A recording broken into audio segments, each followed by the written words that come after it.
네, 오늘 폭우가 쏟아져서 많이 못 오실 줄 알았는데 이렇게 폭우에도 예배 자리에 와주셔서 진심으로 감사를 드립니다.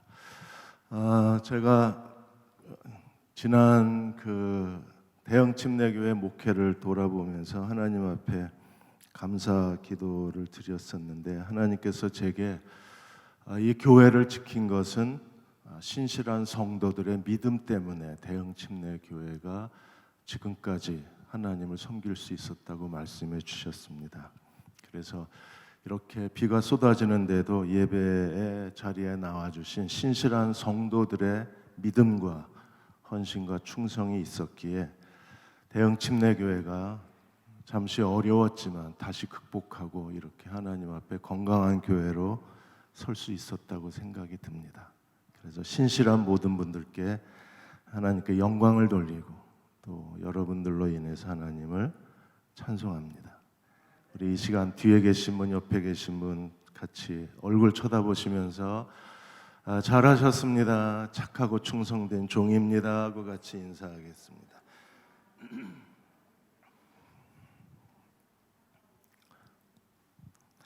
저는 금요기도까지 하고 한 달 동안 쉼의 시간을 갖고 잘 회복하고 돌아오도록 하겠습니다. 오늘 침례교단의 시니어 선교사님 중에 한 분이신, 지도자 중에 한 분이신 하오성 선교사님이 오늘 저희 교회 방문해 주셨습니다. 우리 잠깐 일어서시면 뜨거운 박수로 환영하겠습니다. 감사합니다. 네. 오늘 축도가 제가 축도 순서라 이따가 선교사님 예배 후에 찬송 부를 때 앞으로 좀 인도하셔서 선교사님 축도를 오늘 특별히 받도록 그렇게 하겠습니다. 김철중 목사님은 지금 집에서 선교사님 자녀들을 데리고 수학 캠프 하고 계십니다. 그래서 김 목사님 피곤하지 않게, 사모님이 힘드실 것 같아요. 얘네들 밥을 해 먹여야 돼서. 그래서 그 가정을 위해서도 기도해 주시기 바랍니다. 오늘 여호수아 7장 마지막 말씀 같이 나누겠습니다. 오늘 아골 골짜기와 아간에 대한 말씀입니다. 24살 그 탈북자가 다시 월북을 했습니다. 제 입북을 하는 이 일을 통해서 지금 여러 가지 혼란스러운 이야기들이 오고 가고 있습니다. 보통은 중국을 통해 넘어가는데 이 김모 씨는 자기가 탈북했던 루트로 다시 북으로 돌아갔습니다. 탈북자들이 많이 힘들어합니다. 가족에 대한 죄책감, 그리고 그리움, 한국 사회에 적응하지 못한 여러 가지 어려움, 그래서 다시 돌아가는 탈북자가 많습니다. 북한의 언론에 노출된 탈북자는 지난 5년 동안에 11명입니다. 그런데 안찬일 세계 북한 연구센터 소장의 보고에 의하면 지난 5년 동안에 한 100여 명이 다시 북한으로 돌아간 것으로 추정을 합니다. 오늘 신문에는 통일부에서 지금 행방을 모르는 탈북자들이 900명이 넘다 합니다. 그분들은 다시 돌아갔거나 어떤 어려움을 당하고 있는지 잘 모른다 그랬습니다. 우리가 이분들을 이렇게 목숨을 걸고 남한으로 자유를 찾아온 사람들을 제대로 돌보지 않는 것은 우리 민족이 큰 잘못을 저지르는 거예요.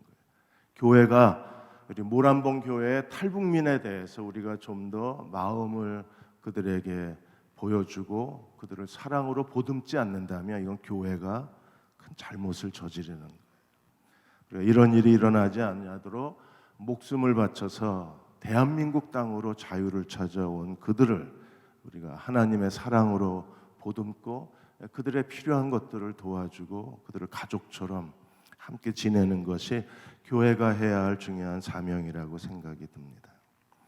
오늘 아간은 하나님 앞에 가장 큰 죄를 지었어요. 그 죄의 본질은 헤렘의 법에 있다고 했습니다. 헤렘은 하나님의 언약의 일부예요. 그래서 하나님은 이 헤렘의 죄를 보면 아간을 반드시 찾아내십니다. 그래서 하나님이 여호수아에게 어떻게 하나님께서 이 헤렘의 죄를 지은 아간을 찾아내셨어요? 제비뽑기로. 그래서 지파, 족속, 감은 남자 이런 방법을 통해서 하나님이 마침내 아간을 찾아내세요.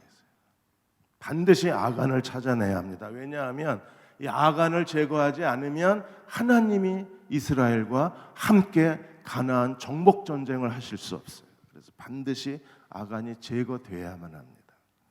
하나님이 제비뽑기를 통해서 아간을 찾아내시고 19절에 보시면 여호수아가 아간에게 이렇게 얘기했습니다. 내 아들아 청하노니 이스라엘 하나님께 영광을 돌려라. 하나님을 찬양하라. 하나님께 영광을 돌려라. 어떻게 우리가 하나님께 영광을 돌릴 수 있나요? 내 죄를 그 앞에 자복하고 네게 행한 일을 내게 알게 하라. 그 일을 내게 숨기지 마라. 자복해라. 알게 하라. 숨기지 마라. 자신의 죄와 잘못을 하나님과 그리고 여호수아와 이스라엘 백성들 앞에 인정하고 고백하는 것이 하나님께 영광을 돌리는 일이에요. 그래서 어떻게 했습니까? 아간이 하나님께 영광을 돌렸어요. 자기의 죄를 고백을 했습니다. 그래서 20절에 아간이 여호수아에게 대답하여 이르되 참으로 나는 이스라엘의 하나님 여호와께 범죄하여 하나님께 범죄하여 이러이러하게 행하였나이다. 아간의 죄가 뭔가요? 21절에 내가 노략한 물건 중에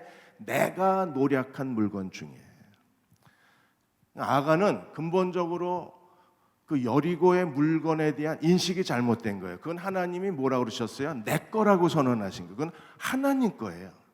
아간이 노력한 게 아니에요. 자기가 전쟁을 통해서 어떤 걸 탈취해서 자기 수고로 얻은 게 아니에요. 그건 처음부터 하나님 거예요. 그런데 아간은 뭐라고 말합니까? 내가 노력한 물건 중에서. 그러면 결정권이 누가 있다는 거예요? 자기에게 있다는 거예요. 이건 내가 노력해서 얻은 거야. 그러니까 그 중에 일부는 하나님께 드릴 수 있고 일부는 내가 가질 수 있다고 생각을 한 거예요. 이게 내가 노력한 물건 중에서 이게 참 위험한 발상인 거예요. 인식 자체가 아간은 크게 잘못되어 있었어요. 하나님의 소유권을 인정하는 신앙이 없었어요. 내 건데 드려야 돼 이렇게 된 거예요. 하나님의 것을 하나님께 드리는 건 쉽지만 내 것을 하나님께 드리는 건 어렵잖아요. 그래서 뭘 숨겼습니까? 내가 노력한 물건 중에서 시날산의 아름다운 외투 한 벌. 몇 번 말씀드리지만 당시의 외투 한 벌은 재산 목록이에요. 뭐 아파트 몇 평, 자가용 몇 대 이런 식으로 재산 목록 중에 하나입니다. 은 200세겔. 200세겔이면 대략 2.5kg 내지 3kg 정도의 은입니다. 지금도 이 정도 갖고 있으면 굉장한 큰 시세죠. 그 다음에 금 50세겔 되는 금. 50세겔은 대략 한 75g 정도 됩니다. 지금 금값이 한없이 치솟고 계십니다. 금 돌반지 한 돈 하려면 대략 한 30만 원 든대요. 그래서 애 돌반지 해주는 것도 지금 부모가 손이 부들부들 떨립니다. 안 해줄 수도 없고 해줄 수도 없고. 그래서 국제 금값이 올해 들어와서 27%가 올랐어요. 그래서 지금 2년만 지나면 아마 한 온스당 한 그 28g에 한 3,500불 정도 할 것으로 추산을 해요. 아간은요 굉장히 지혜로운 사람입니다. 부피는 적지만 최고 가장 값비싼 걸 훔친 거예요. 외투, 금과 은을 훔쳤습니다. 어떻게 훔쳤어요? 금덩이 하나를 보고 탐내어 가졌나이다. 보고 탐내어 이게 죄의 과정이잖아요. 죄는요 항상 일정한 패턴으로 돌아가요. 보고 탐내어 가졌나이다. 이게 죄의 형상이에요. 그래서 이제 그 물건들을 내 장막 가운데 땅 속에 감추었는데 은은 그 밑에 있나이다. 아담과 하와가 에덴 동산에서 범죄했을 때에도 하와가 어떻게 범죄했어요? 창세기 3장 6절에 여자가 그 나무를 본즉 먹음직 보암직 지혜롭게 할 만큼 탐스러운지라 여자가 먹고 자기와 함께 있는 남편에게도 주매 그도 먹었어요. 죄가 어떻게 시작이 돼요? 보고 보암직하고 보고 탐내어 가졌나이다. 이 패턴으로 들어와요. 야고보 1장 14절 15절에서도 죄의 그 과정을, 전개 과정을 이렇게 설명합니다. 오직 각 사람이 시험을 받는 것은 자기 욕심에 이끌려 미혹됨이니 욕심이 잉태한즉 죄를 낳고 죄가 장성한즉 사망을 낳느니라. 그래서 욕심, 죄, 사망 이 패턴으로 가요.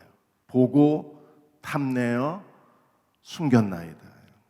그래서 우리도 하나님 앞에 이 탐심에, 자신의 마음의 탐심을 경계하지 않으면 우리도 아간처럼 실수할 수밖에 없습니다.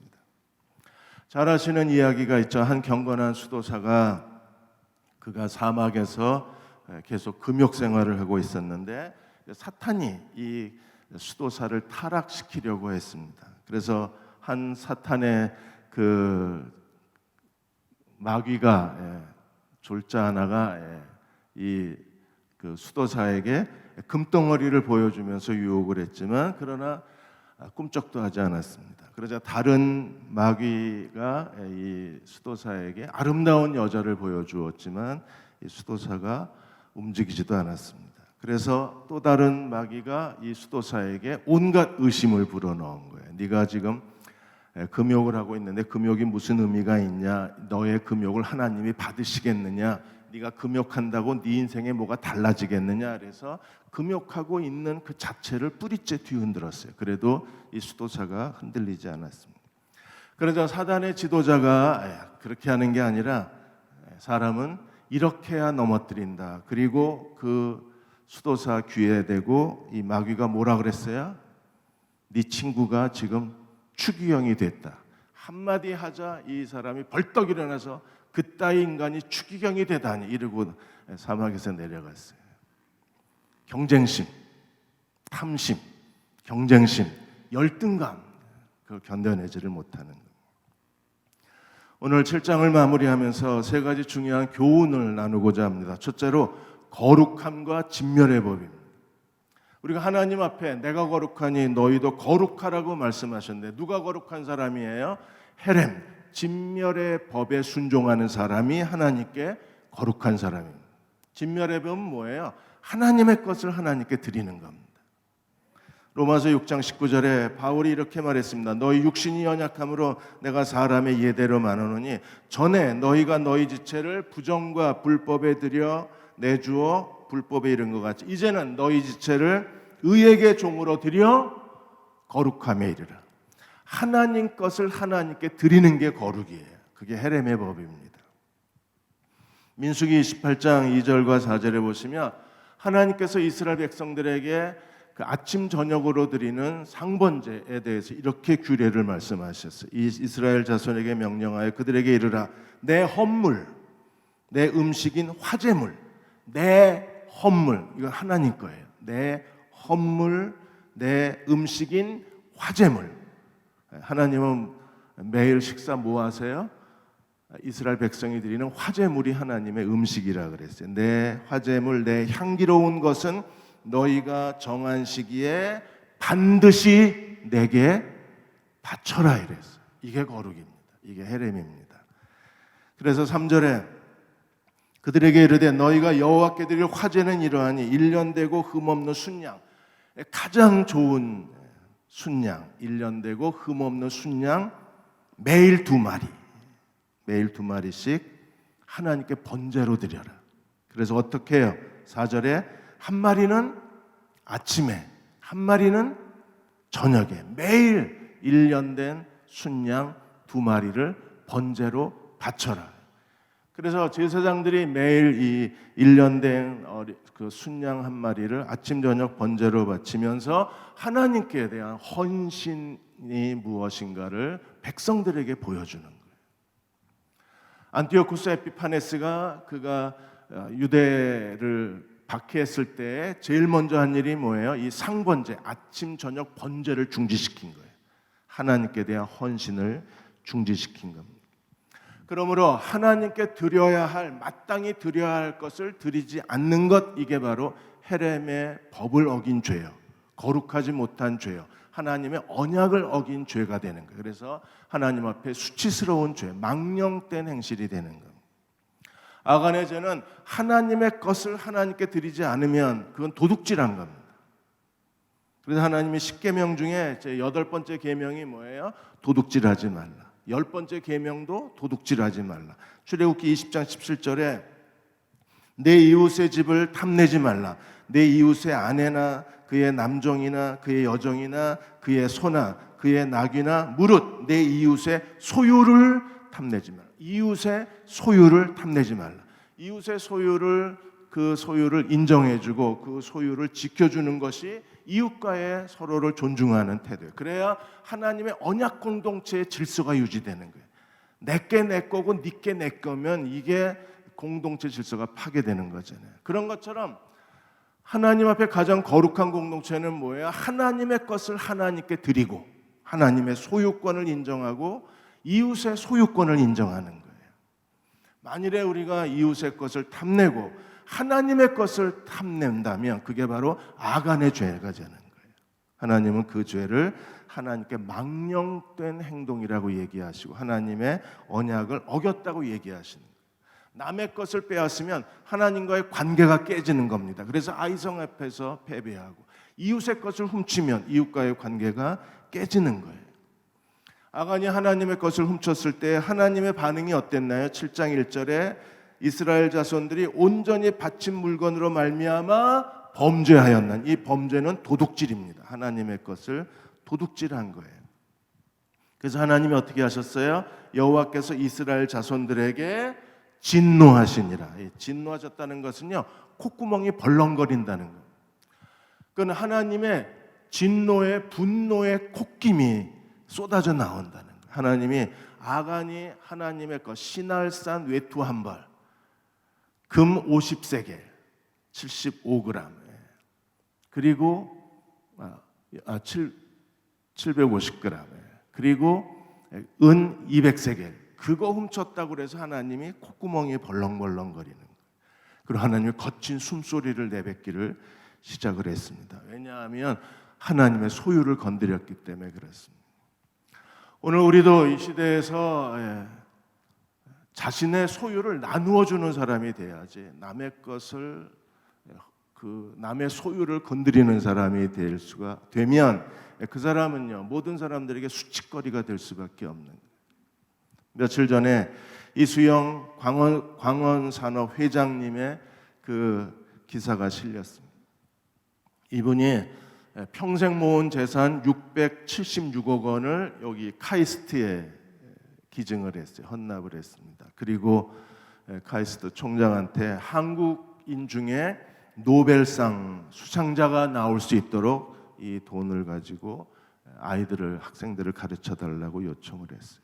평생 모은 돈을 아낌없이 들이신 겁니다. 이수영 회장님만 그런 건 아닙니다. 한국에서 이종원 그 삼영화학 그룹 그 회장님은 1조 원을 그 사회에 헌신하신 분이세요. 이 나이가 지금 100세가 다 되셨는데 이분이 이런 말을 했습니다.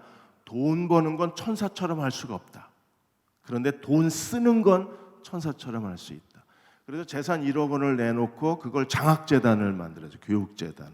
그런데 이 교육재단이 세계 100대 자선단체, 자선재단 중에 90위, 그렇게 이 1조 원의 그 재단을 가진 그 재단이 이렇게 많지라는 거예요. 그런데 이 이종환 회장님이 자기가 자신의 재산을 내놓아서 그렇게 대규모, 아시아 최대 규모 장학재단을 세우셨어요.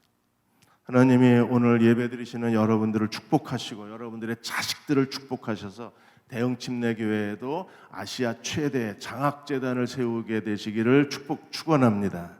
얼마나 좋겠어요. 우리가 공부하고자 하는 사람들, 우리가 최대한 그들에게 공부할 수 있게 도와줄 수 있잖아요.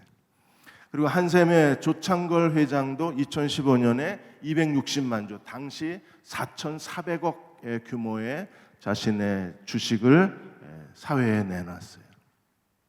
그리고 이준영 대림산업 명예회장도 지금까지 통일과 나눔 재단을 세우고 이 남북 통일을 위해서 그분이 2천억 개인 재산 전 재산을 이 통일과 나눔 재단에 전액 기부를 했습니다.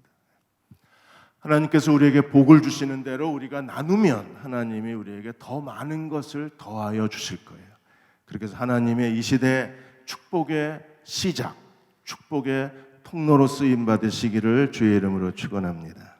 두 번째로 바치는 것은 왜 중요한가? 바치는 것, 하나님 나라와 세상 사이에서 우리가 소유냐 바치는 거냐, 이게 두 세계의 가치관의 갈등이에요. 세상은 우리에게 더 많은 걸 소유하라고 합니다. 근데 하나님 나라는 우리에게 더 많은 것을 바치라고 그래요. 그래서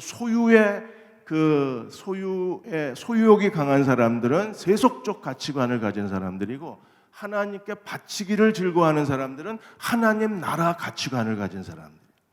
그 사람이 물질에 대한 소유욕을 보면 세속적인 사람인지 하나님께 속한 사람인지 알 수 있어요. 세상적인 사람들은 그 세상을 사랑하기 때문에 그들은요, 아간처럼 신할산의 아름다운 외투 한 벌, 은 200세겔, 금 50세겔, 그 탐심에 빠져요. 왜요? 물질적 소유욕이 그의 가치관이기 때문에 그렇습니다. 그러나 다른 백성들은 다 하나님 나라 가치관이기 때문에 여리고는 하나님 거라고 하나님이 선언하셨고, 그들은 하나님께 바치기를 즐거워하는 거예요. 요한일서 2장 15절 17절에서 이렇게 말씀하셨어요. 이 세상이나 세상에 있는 것들을 사랑하지 마. 세상 사랑하지 마. 왜요? 누구든지 세상을 사랑하면 아버지의 사랑이 그 안에 있지 아니하니 그랬어요. 이 빛과 어두움입니다. 빛이 비치면 어두움이 사라져 버리듯이 우리가 세상을 사랑하면 아버지의 사랑이 사라져 버려요. 우리 아버지를 사랑하면 세상 사랑이 사라져 버려요.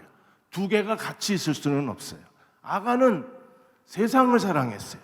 그러자 아버지의 사랑이 그 안에 없어진 거예요. 세상 사랑은 어떻게 사랑하는 거예요? 16절에 이는 세상에 있는 모든 것이 육신의 정욕, 안목의 정욕, 이생의 자랑이니 다 아버지께로 온 것이 아니요.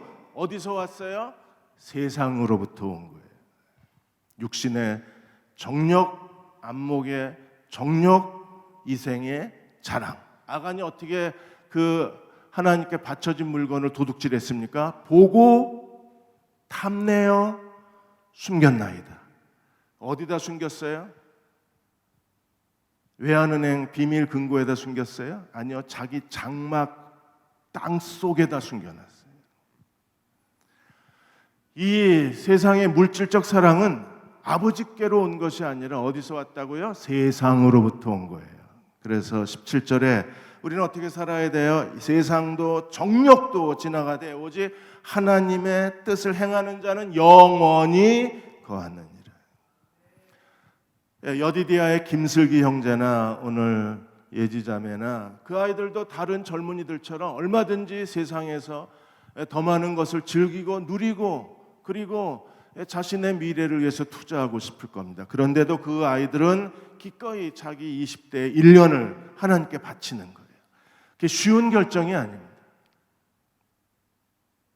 수원의 하나교회도 아이들을 내 인생의 1년을 하나님께 바치라 그랬는데 하나교회에서 지금까지 1년을 하나님께 바치고 그리고 단기 선교사가 되고 그곳에서 스스로 직업을 가지고 하나님 나라를 위해서 확장하는 데 자신을 바치는 아이들이 200명 정도 돼요. 그 아이들은 무조건 1년을 나가서 그 선교지에서 살고 아랍어를 많이 배웠는데 아랍어는요 세상에서 제일 배우기 어려운 중에 하나가 언어가 아랍어예요. 그래서 아랍어를 잘하는 선교사가 그렇게 많지 않습니다. 그래서 무조건 아랍어를 배우고 이번에 YTN에서 그 이집트에서 그 여자들 그 화장해주고 뭐 그 뭐죠 이렇게 그 손톱 관리해주고 뭐 이런 거 하는 거 그 사업을 시작한 두 자매가 YTN에 나왔어요. 그 아이들이 하나교회 청년들입니다. 그러니까 거기서 완전히 자리를 잡은 거예요. 그 코리안 뷰티 그 사업을 거기서 시작을 해요. 이게 하나님을 사랑하지 않으면 절대 불가능한 헌신의 결단을 내리는 거예요. 야고보서 4장 4절에도 이렇게 말씀하셨습니다. 가늠한 여인들아, 세상과 벗된 것이 하나님과 원수됨을 알지 못하느냐. 그런즉 누구든지 세상의 친구가 되게 되고자 하는 자는 하나님과 원수가 되느냐. 하나님의 원수, 세상의 친구. 하나님의 친구, 세상의 원수. 이게 그리스도인에게 놓여진 선택이에요. 우리는 어느 길을 선택해야 될까요? 우리가 만일에 세상에서 물질적 부요함을 얻으려고 믿음을 하나님이 우리에게 원하시는 믿음의 원칙을 포기한다면 우리는 하나님과 원수가 되는 거예요. 세상의 친구가 되는 거예요. 믿음을 포기하고 얻는 대가가 자기 것이 될까요? 아니요, 절대 자기 것이 되지 않습니다. 왜요? 하나님은 하나님께 드릴 것을 중간에 도둑질하면 반드시 찾아내세요. 오늘 제비뽑기를 통해서 지파, 가문, 족속, 아간을 찾아내시잖아요. 반드시 찾아내십니다. 그럼 우리는 어떻게 해야 돼요? 하나님께 늘 바치기만 해요? 아니요. 하나님께서 여리고만 바치라고 그러셨어요. 왜요? 첫성이니까. 나머지는요, 네가 가져라 그랬어요. 아간이 조금만 참았으면 돼요. 조금만 참았으면 그렇게 온 가족이 다 생매장 당하지는 않았을 거예요. 하나님이 여리고만 바치라고 그랬지 다른 데서는요 바치라고 말씀하신 적이 없어요. 다른 데서는 모든 전리품을 너희가 가지라 그랬어요. 너희가 가져라. 여리고는 하나님께 처음 성이기, 첫 새끼는 다 하나님 거잖아요. 사람이든 짐승이든 물건이든 첫 새끼는 다 하나님 거. 어제 어느 한 가정하고 저희 목회자들하고 식사를 하셨는데 저희 교회 한 그 개업 의사 하신 분이 그분이 뭐 첫 월급을 타가지고 월급 봉투째 헌금함에다 넣었대요. 그게 처음 거는 하나님 거라고 하는 것을 하나님께 드리는 겁니다. 제가 여기 교회 와서 놀란 게 젊은 애들이 제가 지난 7년 동안에 한 4명 정도 봤어요. 4명 정도가 첫 월급을 가지고 와서 기도받고 헌금함에다 넣는 거예요. 너무 감동적이었습니다. 그게 너무 율법적 신앙 아니냐? 아니요. 저는 그 아이들의 하나님께 대한 뜨거운 사랑을 봤어요. 그리고 하나님 말씀대로 살고자 하는 순종의 거룩한 의지를 봤어요. 그래서 기꺼이 그 첫 월급 얼마나 친구들하고 가서 놀고 같이 서둘급 탔다고 뭐 치맥 한번 쏘고 부모님에게도 선물 사드리고 그러고 싶었을 텐데 그걸 가지고 와서 기도받고 하나님께 드리는 걸 보고 정말 감동을 받았어요. 그리고 저는 확신을 했습니다. 하나님이 이 대흥교회는 축복하실 수밖에 없다. 이 젊은 애들이 그렇게 하나님께 처음 것을 하나님께 드릴 줄 아는 그런 거룩한 영성을 가졌다면 이 교회는 미래가 있다는 확신이 들었어요. 여러분의 가정도 미래가 있어요. 여리고만 하나님이 바치라고 그러셨지 여호수아 나머지 7년 동안의 가나안 정복은 다 모든 전쟁의 승리의 전리품은 이스라엘 백성들에게 주셨어요. 그리고 하나님 걸 하나님께 드리면 하나님 우리에게 더 좋은 걸 주시는 인간의 탐욕을 그래서 조심해야 돼요. 이번에 중국 남부에 벌써 2달 가까이 큰 비가 쏟아져서 지금 최악의 홍수가 일어나고 있어요. 가장 큰 관심사는 세계 최대의 그 수력 발전소인 샨샤댐의 붕괴가 지금 뭐 10cm가 남았다, 15cm가 남았다 그렇게 해서 긴장감을 갖고 있습니다. 이게 이렇게 최악의 홍수가 일어난 가장 큰 이유가 어디 있어요? 중국의 기후학자들이 뭐라 그랬습니까? 호수 주변에 무분별한 그 개발이 이 홍수의 원인이 결국 인간이 저지르는 잘못에 대한 대가를 자연재해로 치른다는 거예요. 그래서 중국의 그 기후센터가 지난 그 60년 동안에 중국의 홍수를 그들이 도표로 만들었어요. 그 분석을 했는데 지난 중국의 홍수가 10년마다 무려 홍수의 그 비 오는 날이 3.9%가 늘어나는 거예요. 지금 2020년이 최악입니다. 거의 2달 가까이 쏟아붓고 있기 때문에. 근데 이게 중국만 그런 게 아니라 전 세계에서 똑같은 일이 일어나고 있는 거예요. 비엔나 대학의 수공학, 물에 대한 공학을 연구하는 연구센터가 유럽에 대해서 연구를 했는데 지난 500년 동안의 유럽의 홍수 역사 가운데 최근 30년이 가장 홍수가 많고 그리고 가장 비가 많이 오고 그리고 최악의 피해를 낸 게 최근 30년이래. 그래서 지금 유럽에 매년 강우량이 증가하기 시작하는데 지금 추세로 계속 간다 그러면 강우량이 최대 80%까지 늘어날 수 있대. 어제 오늘도 대전에 엄청나게 비가 많이 쏟아졌잖아요. 강우량이 증가하고 있는 거예요. 자, 이제 우리는 어떻게 해야 되나요? 마지막으로 아간의 죄와 악월골짜기를 우리가 보고 교훈을 받아야 돼요. 경고를 받아야 합니다. 하나님 나라는요, 하나님의 것을 하나님께 바쳐야 끝나요. 바치지 않으면 아간을 찾아내고 아간을 제거하지 않으면 여호수아는 여기서 끝나요. 7장에서 여호수아는 24장이 아니라 7장에서 끝나요.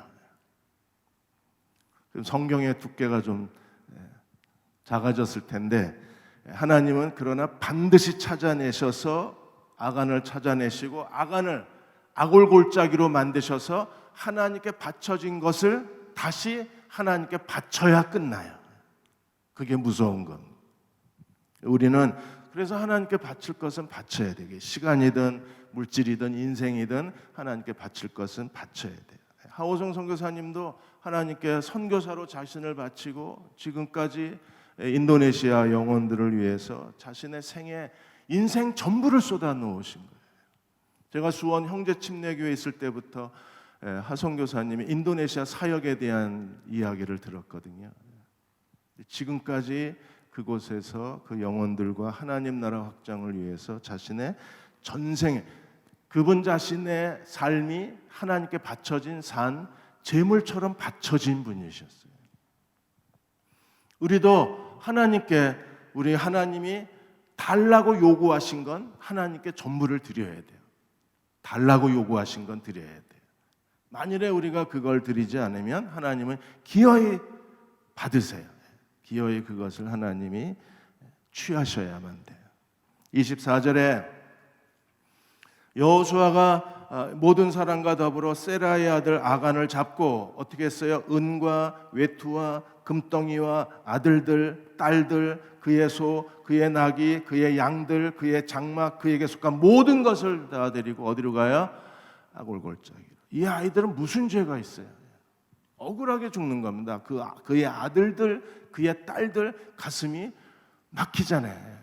가슴이 먹먹해지잖아요. 얘네들은 무슨 죄예요? 그리고 25절에 여호수아가 내가 어찌하여 우리를 괴롭게 하였느냐?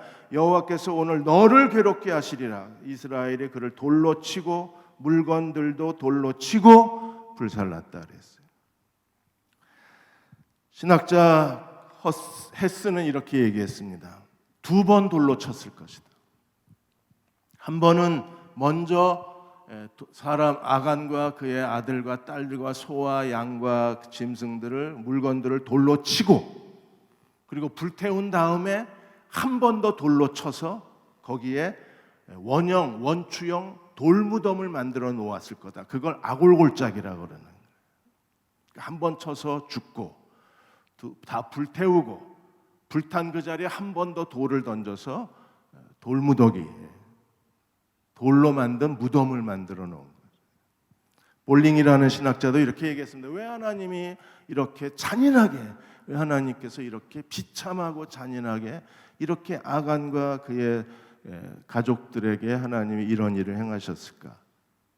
헤렘의 죄, 헤렘을 어기는 죄가 이스라엘에 전염되지 않게 하나님이 격리 조치하신 거라 그래요. 격리다 이거는.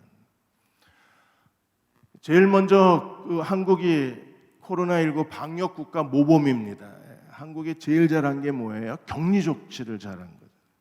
감염 의심자들을 즉각적으로 정리하고 저 하우성 선교사님도 이 코로나 때문에 자칫 돌아가질 못하고 계신 거예요. 지금 외국에서 온 사람은 무조건 2주간 격리하고 외국에 가도 2주간 격리를 받고 하나님이 이렇게 그 고통에 그야말로 괴로움의 돌무더기잖아요.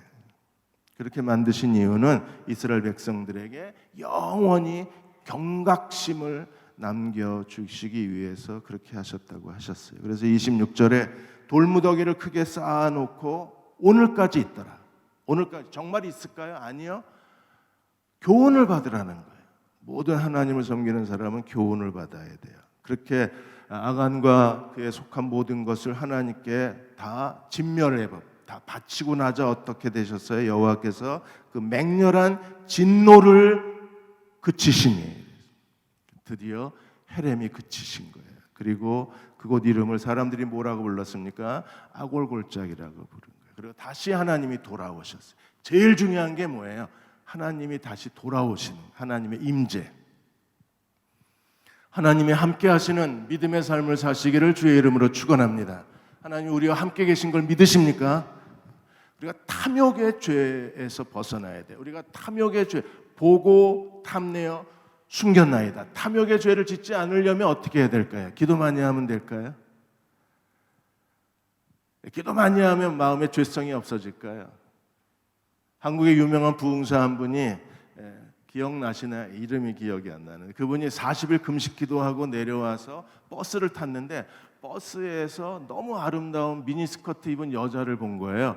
그 보자마자 마음에 음욕이 생기더랍니다. 자기는 40일 금식 기도하면 없어질 줄 알았대요. 그런데 버스 40일 만에 내려와서 시내버스 탔는데 너무 아름다운 여자를 보니까 자기도 모르게 마음속에 음욕이 생기더래요. 그래서 너무 실망했다고. 40일 금식 기도도 죄를 없애주지 못하는구나. 이제 나는 어떻게 해야 되나. 그리고 그 다음에 다시 40일 금식 기도 올라가셨어요. 그래서 그분이 자기 생에 금식 기도를 3번이나 하셨습니다. 없어지나요? 잘 안 없어진다. 아무리 기도해도 이 죄성이 잘 없어지지 않아요. 그럼 어떻게 해야 되나요? 그래서 하나님이 바울이 데살로니가 교회에 가르쳐 주신 게 뭐예요? 항상 기뻐하라, 쉬지 말고 기도하라, 범사에 감사하라. 감사가 있으면 기도가 돼요. 기도가 있으면 기쁨이 나와요. 그래서 제일 중요한 건 감사의 문을 여는 게 제일 중요해요. 그래서 모든 일, 범사에 감사하라고 했으니까 감사하면 힘들고 짜증나고 억울하고 분하고 절망스럽다가도 감사하면 기도의 문이 열려요. 기도하면 마음에 기쁨이 생겨요. 가톨릭의 최고 영성가이시고 지난번에 한국에도 오셨었는데 사제를 치유하는 사제라고 그래서 안셀름 그린 신부가 한국에도 오셔서 이분이 쓴 책이 지금 한 80여 권이 지금 베스트셀러입니다. 많은 사람들이 이분의 책을 읽어요. 이분이 감사에 대해서 이렇게 얘기했습니다. 감사는 자기 안에 행운의 씨앗을 심는 거다. 하나님 나라를 이렇게 사람들이 이해할 수 있는 언어로, 동화적 언어로 설명하는 데 뛰어나신 영성 작가이신데 이분은 감사는 자기 안에 행운의 씨앗을 심는 일이다. 감사하는 마음을 가진 사람은 인생에 불행이 닥치거나 어떤 방해물을 만날지라도 마음의 기쁨을 잃어버리지 않는다. 제 말이 맞죠? 감사가 있으면 기도하게 되고 기도하게 되면 기쁨이 있다고. 이분도 안세름 신부도 우리가 불행이 닥치거나 어떤 방해물을 만날지라도 감사하는 마음을 가진 사람은 뭘 잃지 않아요? 기쁨을 잃어버리지 않는다. 비록 자신의 계획이 무산되는 일이 생길지라도 감사하는 마음만 있으면 어디엔가 하나님이 열어놓으신 새로운 인생의 문을 만나게 된다. 보다 넓고 보다 환한 길로 연결된 문을 만나게 된다. 누가? 감사하는 사람이에요. 어느 한 목사님이 간증을 하셨습니다. 사업을 하는, 장사하는 한 그 여자 성도가 가게가 안 된다고 하소연해서 와서 그래서 하나님 그 가게도 안 되는데 안 되는 게 힘든데다가 주변 그 장사하는 사람들이 너 하나님 믿는 사람이 왜 가게도 안 되냐고 그렇게 하나님을 비웃어서 너무 힘들다. 목사님 저는 주일 성수 꼬박꼬박하고 11조도 잘하고 한 번도 지금까지 하는 예배를 빠진 적이 없는데 왜 저는 이렇게 사업이 안 될까요? 그러자 목사님이 그럼 같이 기도합시다 이래놓고 하나님 사업이 안 돼서 감사합니다. 사람들이 하나님을 비웃어서 하나님 감사합니다. 기도 끝나고 나서 이 여자 성도가 아니 그렇게 기도하시면 어떡하냐고, 그러자 목사님이 하나님이 범사에 감사하라고 그러셨으니까 범사에 감사하는 게 제일 중요합니다. 그래서 이제부터 가서는 제가 기도한 것처럼 장사가 안 되면 하나님 오늘도 장사 안 돼서 감사합니다. 옆집 아줌마가 너 하나님 믿는 게 그렇게 장사도 안 하고 망하냐? 옆집 아줌마가 하나님을 비웃은 거에 대해서 하나님 감사합니다. 무조건 감사 기도를 하라고. 그랬더니 한참 있다가 이분이 다시 겨울 굉장히 추운 날씨였는데 어느 날 팔이 부러져 가지고 와서 또 목사님 저 기도해 주세요. 제가 팔이 부러졌는데 빨리 나아야 장사를 하는데 팔이 잘 안 낫는다고 팔이 빨리 낫게 해달라고 기도하니까 목사님이 다시 기도하는데 하나님 빙판에 넘어져서 팔이 부러지게 해주셔서 감사합니다. 그랬더니 여성과 이게 실제로 있었던 일입니다. 목사님한테 목사님 팔 부러진 거 감사하면 그 다음엔 나보고 죽으라는 소리냐고, 다음엔 다리 부러지나요? 이러고 이제 여자가 화를 내고 갔어요. 그러다가 한참 있다 다시 와서 자기가 이제 가게 더 이상 할 수가 없어서 가게 문을 닫고 다른 동네에서 다른 사업을 시작했대. 장사를 시작했다. 그래서 다시 목사님이 앉혀놓고 무조건 감사하는 거예요. 가게 팔려서 가게 주셔서 감사합니다. 다른 동네에서 다른 사업하게 주셔서 감사합니다. 다 하나님의 뜻이 있을 줄로 믿습니다. 그렇게 기도를 했어요. 그러자 며칠 뒤에 이분이 환한 얼굴로 목사님 방에 뛰어들어와서 목사님 가게 팔길 잘했어요. 왜요? 거기 도시계획 걸렸어요. 보상금 내가 그 가게 판 돈에 비해서 보상금은 뭐 너무 적은 보상금만 나와서 하나님이 저한테 이렇게 미리 아시고 가게 팔게 해주시고 그 사업은 나하고 안 맞았어요. 내가 그 동네에 가서 새로운 일을 하니까 그 사업이 나한테 잘 맞았어요. 그 사업은 지금 얼마나 잘 되는지 몰라요. 이게 다 뭐 때문에 일어난 일이에요? 범사에 감사해서 일어난 일. 사랑하는 여러분, 그냥 힘들어도 그냥 범사에 감사하세요. 기도가 오래 응답되지 않아서 우리의 마음이 답답해도 그냥 하나님 감사하십시오. 끝까지 우리가 모든 일에 감사하면 하나님께서 우리에게 새로운 문을 열어주실 거예요. 그 문은 보다 넓고 환한 그 길로 연결된 문을 열어주실 거예요. 모든 일에 감사하는 저와 여러분 되시기를 주의 이름으로 축원합니다. 자, 우리 은혜 찬양팀과 함께 십자가로 가까이 우리 찬양하고 기도하고 오늘 하호성 선교사님 축도 받도록 하겠습니다. 십자가로 가까이 나를 이끄시고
축도하기 전에 제가 잠깐 인사 말씀을 좀 드리려고 합니다. 목사님께서 이렇게 또 축도할 수 있는 기회 주신 것을 감사드리고요. 또 오늘 이렇게 같이 예배드려서 하나님께 감사드립니다. 제가 올해 그 선교지 간 지 30년이 됐어요. 아까 목사님 설교 중에 잠깐 제 이야기를 해주셔서 감사한데 어느덧 이렇게 젊은 청년 때 갔는데 이렇게 이제는 할아버지가 되어 왔습니다. 30년 선교하면서 제가 대형교회에 대해서 두 가지 감사가 있어요. 첫 번째는 지난 30년 동안 꾸준하게 저희 선교를 위해서 기도해 주시고 선교비를 보내주셨다는 것입니다. 많은 교회들이 선교를 위해서 이렇게 처음에 도와주시다가 뭐 1년 아니면 5년, 10년 있으면 이제 그 선교비를 중단해요. 그런데 대형교회는 저희가 30년 선교하면서 30년 동안 후원해 준 몇몇 안 되는 교회 중에 하나였습니다. 인도네시아 선교를 위해서 여러분께서 보내주신 기도와 해주신 기도와 또 선교비가 주님의 일에 주님의 나라에 엄청난 도움이 되었다는 것을 하나님 앞에 감사를 드립니다. 또 한 가지는 제가 저희가 사는 동네가 살라티카인데 제가 이곳에 와서 몇 번 간증한 적이 있어요. 살라티카에서 세웠던 교회가 그 인도네시아 말은 저맛 히두바루 살라티카인데 한국말로 번역하면 새생명교회입니다. 이 교회를 제가 16년 전에 개척해서 지금 이제는 현지인 목사가 제가 15년간 같이 동력했던 현지인 목사가 이제는 담임 목사를 하고 저는 이제 교회에서 이제 사임을 하고 다른 곳에 교회를 개척하고 있는데 이 새생명교회는 저희가 사는 살라티카에서 지난 20년 동안 유일하게 정부의 허락을 받은 공인교회입니다. 그리고 인도네시아 전역 2억 7천만 명이 사는 인도네시아 땅에서 비기독교 지역에서 교회로서 허락받은 거의 뭐 한 5번째 들어가는 그런 교회. 그냥 교회를 선교지 인도네시아 이슬람 지역에서 교회를 세운다고 정부에서 허락을 탁탁 해주는 게 아닙니다. 정부 이슬람 종교에 관련된 정부 관리들은 다 이슬람들이에요. 그들은 교회가 건물이 세워지거나 교회가 세워지는 걸 원치 않습니다. 그런데 하나님께서 이 교회를 공인교회로 세워주셨어요. 그런데 이 교회가 세워질 때 그 처음에 개척해서 2년 후에 제가 이 교회를 닫으려고 그랬습니다. 더 이상 목회를 못 하겠더라고요. 왜냐하면 교인들이 전도가 되어도 전도가 안 되는 거예요. 그럴 때 하나님께서 대형교회 대학부 청년 대학부 우리 김중량 목사님과 청년 대학부 20여 명이 와서 살라티카 전역을 누리면서 전도를 해서 많은 사람을 우리 이 교회로 데려왔습니다. 그때 열심히 땀 흘려 일했던 그 정인이 있는데 여기 이계성 어디였어요? 이계성 목사님, 그 정인이에요, 정인. 그리고 이영진 우리 형 이영진 목사 참 정말 그때 엄청나게 수고를 하고 고생 많이 했었어요. 수고의 땀을 흘린 그 교회가 이제는 정부의 공인을 받고 현지인 지도자에 의해서 자립된 그런 교회가 되었습니다. 제가 하나님께서 살아가시면 책을 하나 쓰려고 하는데 거기에 이 대형교회 단기 선교팀의 역사를 사역을 한번 넣어보려고 합니다. 다들 이렇게 기도해 주셔서 이 인도네시아 땅에서 하나님의 교회가 든든히 서가고 있다는 것을 여러분 앞에 간증하면서 감사드립니다. 기도하겠습니다. 하나님 아버지, 오늘 이렇게 수요일 날 비 오는 가운데서도 저희 성도님들 원근 각지에 불러주시고 이곳에서 하나님 앞에 찬양하며 기도하고 주님께 또 하나님의 말씀을 듣는 시간 가진 걸 감사합니다. 바라옵기는 대형교회가 이 대전과 한국 지역 복음화를 위해서 힘쓰는 교회가 되게 하시고 전 세계 만방에 선교사를 파송하여 하나님의 복음을 땅끝까지 전하는 교회가 되게 하여 주소서. 이 교회를 위해서 수고하는 모든 우리 조경호 목사님과 모든 교역자들, 성도님들 또 직분자들에게 하나님 하늘의 복을 내려주시고 이 교회에서 기도하는 모든 내용을 주님께서 응답하시고 하나님의 말씀에 선 그러한 교회가 되게 하여 주시옵소서. 이제는 우리 주 예수 그리스도의 은혜와 하나님의 지극하신 사랑과 성령의 감화감동하심이 주님의 말씀을 붙들고 주님의 말씀을 가지고 기도하고 감사하는 우리 모든 성도들 위해 이 시간부터 영원히 함께하여 주시옵기만을 간절히 축원하옵나이다. 아멘.